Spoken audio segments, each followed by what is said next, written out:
When looking at these four frameworks and ways we can conceptualize the impact of technology on employee experience, there's clearly a lot to consider. Another thing to keep in mind is we also need to consider the impacts of technology from different points of view. How managers feel about technology in the workplace might be very different from how the workers feel about the same technology. Owners of companies might feel very different about it than managers. So we need to think about people's perspectives in relation to the technology to evaluate the impact that technology is having.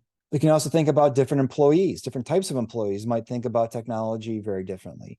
Younger employees might think about it differently than older employees. People in one part of an organization may feel differently about it than in another part of an organization. So as with everything, we need a bit of nuance here.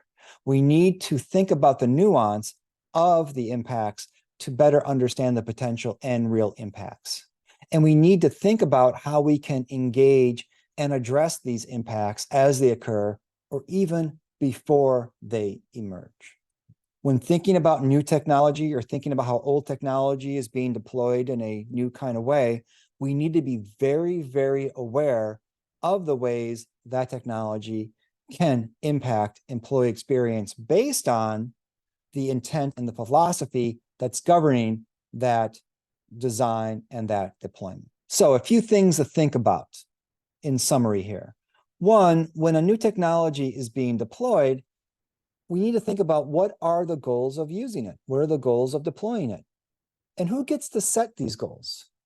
And whose priorities are seen as more important over other priorities? Two, we can think about who controls the technology being used and who gets to control whether or not the technology is used at all.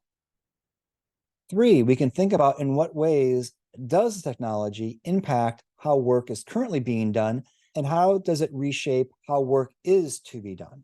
Four, we can think about, is there a plan to evaluate the impact of the technology post-implementation or post-deployment? Are we just going to be satisfied when it's deployed and we go live, or are we going to establish a more longitudinal period of time where we can study the impacts in terms of what's anticipated as well as what might be unanticipated? Finally, in terms of technology and employee experience, it's important to remember just because you can implement something and use some kind of technology doesn't mean you should.